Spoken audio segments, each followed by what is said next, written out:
Hello guys, and in a stunning turn of events, it seems as though that whatever last gambit the Tories are prepared to throw and see what sticks, they've actually managed to conjure up something a little bit concerning. And I say a little bit for reasons we'll get to in a second, but for those who don't quite know what's going on is that Greater Manchester Police has launched an investigation into Labour's Deputy Leader Angela Rayner after she was accused of breaking electoral law.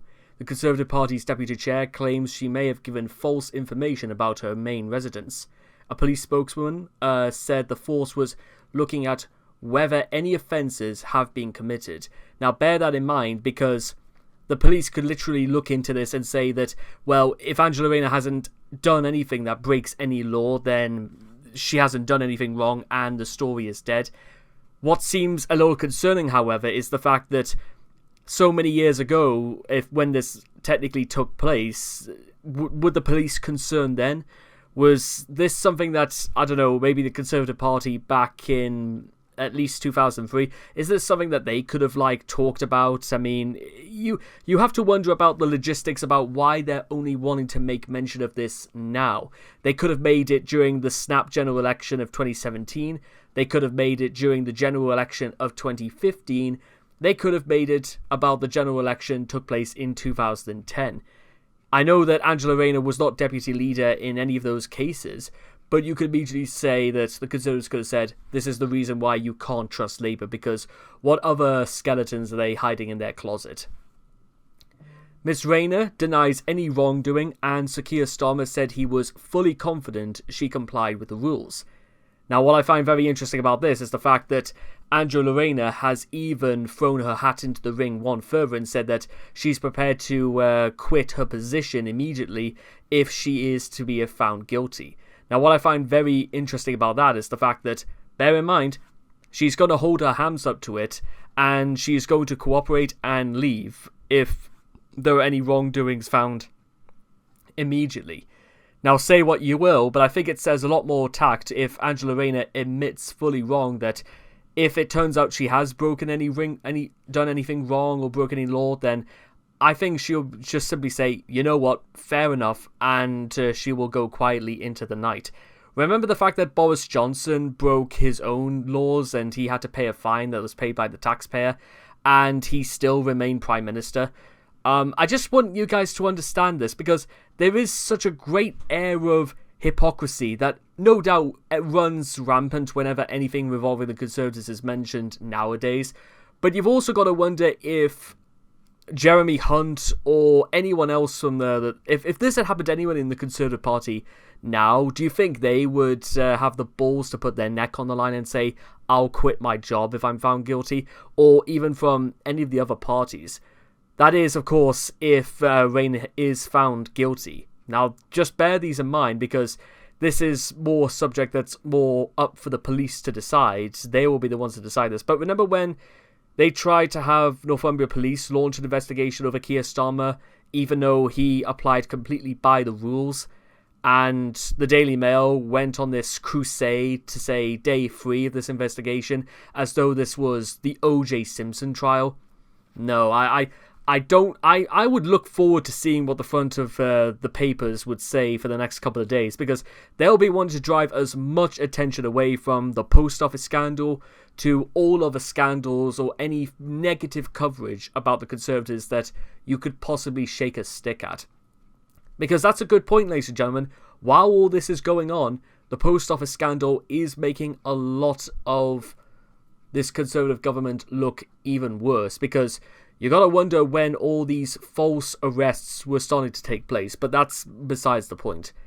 The police investigation has been prompted by a complaint from Tory Deputy Chairman James Daly. Mr Daly, the MP for Bury North, is understood to have made police aware of neighbours contradicting Miss Rayner's statement that a property separate from her husband's was her main residency. Police initially said there would be no investigation, but Mr Daly complained that officers did not appear to have looked at the electoral roll and other documents. Sir Keir Starmer said, "We welcome this investigation because it will allow a line to be drawn in relation to this matter." That's a good point as well, is that if you can absolutely say this is a case that is dead and buried immediately, then you know fine well that the Daily Mail or any other business rival will simply find a different target and will start having the police investigate them. But you also have to worry about Mr. Daly's reputation if this doesn't go the way he thinks it will and Angela Rayner is found absolutely innocent. Because they want to complain about electoral roll and breaking the law, but Mr. Daly should know it's also an offence to waste police time. Sakia said, "We welcome this investigation because it will allow a line to be drawn in relation to this matter. I am fully confident that Angela Rayner has not broken the rules." Bear in mind, Sir Keir Starmer is a lawyer as well before he became a leader of the Labour Party, and if there's one person that you should be going towards immediately in regards to the law, it should be, what would you expect, a lawyer. It could be a property lawyer, but you know what, I sincerely suspect that Angela Rayner would not have just done this on purpose. For the sake of, what, £3,000? I think Angela Rayner's reputation means more than she would have known exactly what to do. Nudge, nudge. She will cooperate with the investigation as you would expect, and it's really a matter for the police. Asked if we can still accept to see her campaigning over the coming weeks, he said yes, and added, "We need to let the police get on with their job." But he swerved repeated questions in an interview with ITV about whether she should resign if she is found to have broken the law. Well, that again, Angela Rayner has said herself that she will cooperate and she will resign if she is found to have broken the rules. Miss Rayner, née Bowen, bought the semi-detached home in 2007. Okay, so it was 2007, my apologies. Getting a 25% discount under the right to buy scheme introduced by former Conservative Prime Minister Margaret Thatcher. The former carer is said to have made a £48,500 profit when selling the house 8 years later. Tax experts have estimated that, while Miss Rayner may not have owned anything in capital gains tax following the sale, depending on her residency situation, there are circumstances in which she could have owed as much as £3,500 to HM Revenue and Customs. The MP, who was also Labour's shadow housing secretary, was designated as living at Vicarage Road, Stockport in Greater Manchester on the electoral roll until she sold the property in 2015. But she appears to have given two different addresses when she resignated the births of two of her children in 2010 following her marriage to Mark Rayner. The other addresses listed, Longdest Lane, is where her husband was registered as living, according to reports in the Mail on Sunday. The allegations have sprung from claims made in a book by Lord Ashcroft, a former Conservative Party deputy chairman, taken up by Mr. Daly, who reported alleged issues to the police. Mr. Daly was concerned capital gains tax may have due on the sale of Miss Rayner's property, as normally married couples can only have one property as their main home. Miss Rayner has said she has not or was not liable because it was her home and the only one she owned, as her then husband already owned his home independently. It is alleged that it would not be allowed for Miss Rayner and her then husband to have both avoided capital gains tax when she sold these properties after they were married. Miss Rayner says she has taken expert tax advice, which she believes confirms her position that no capital gains tax was payable, although she has resisted calls to publish the advice. Asked earlier this week if he had seen Miss Rayner's tax advice, Sir Keir said, "I don't need to see the legal advice, my team has seen it." Defence Secretary Grant Shapps said he welcomed the police looking into the issue again. "I wish the police could also look into Jeremy Hunt's 7 properties he owns, and the fact that he just gleefully waves a hand with the fact he has not paid stamp duty." That's the thing as well. Can we look into Jeremy Hunt for not paying stamp duty? Why can we not look at the Tories for all the shady stuff that they've done and for all the things that the police are not going to... Because you got to wonder what's going to happen next, don't you? Is that, supposing the best case scenario is that Angela Rayner is not found guilty, you know what Angela Rayner should do? She should also go to the police and also should issue complaints against Mr. Daly, because one, this is wasting police time, and two, it's probing into somebody's private life that is absolutely none of their business, and because Angela Rayner has done nothing wrong whatsoever. And then, of course, Angela Rayner could go on the offensive and straight up say, well, what about the fact that Jeremy Hunt's 7 properties and he's not paid stamp duty? Why are the police not looking into anything like that? Or why are we not looking into the things like Michelle Mone? And, we talk about £3,500, which I feel confident in saying that, of course, Angela Rayner will pay that back if she's found guilty. But what about the millions that Michelle owns? And, are we just prepared to let that just go completely under the radar? The Conservative MP said, this is Grant Shapps, the double standards have been extraordinary. Angela Rayner herself has spent her political career calling people out for exactly the same thing she seems to be doing now.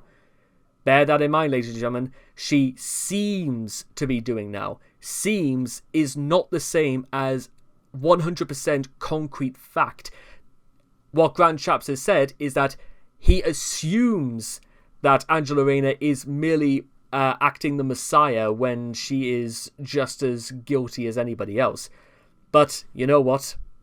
I'll say again, if Angela Rayner is proved innocent, you gotta wonder how friggin' ridiculous Grant Shapps is gonna look. How on earth can you just... Grant... Oh, seems. What an absolute friggin' racket you gotta make. What seems? What sort of a day and age are we living in right now where politicians could use words like seem? Do you know, like... I know probably... Grant Shapps was, like, asked on the spot about this. But, again, this is why you need to know This is the power of words, ladies and gentlemen. This is why you've got to know absolutely what you're saying. Because I think for Mr. Daly and Lord Ashcroft and Grant Shapps, they have got to be praying that Rayner is found guilty. It's not acceptable to ignore it, and it's not acceptable for Keir Starmer to say he won't even read reports into it. Well, why would Keir Starmer do that? I mean, Keir Starmer's team is Keir Starmer isn't even this isn't really a case for Keir Starmer to look into. This is about because if Keir Starmer represented Rayner in court, for example, you've got to think that there would be some level of conflict of interest. So why on earth would Keir do that? That doesn't really make any sense. This is something which is a serious matter. It's important it's looked into properly, and I welcome the idea that the police are doing that. Well, that's that, and I suppose at this point I just will state for the records right now is that I hope to God like this Angela Rayner is proved innocent, because you know what? I absolutely believe she is innocent, because, once again, why are the police looking into this now? If it was such a concern for James Daly, or for Lord Ashcroft, or for Grant Shapps, or for anybody else for that matter, why did they not probe the police to look into this earlier? Is it only because this is running up to election season? Is that the only reason why this is going into? Is it because the Conservatives see Angela Rayner as a far more formidable opponent to the Tories than Sir Keir Starmer? Or is it just because, well, Maximilian Robespierre pointed this once out before, is that Angela Rayner is just about one of the many, but also one of the most popular MPs right now who's actually from a working class background?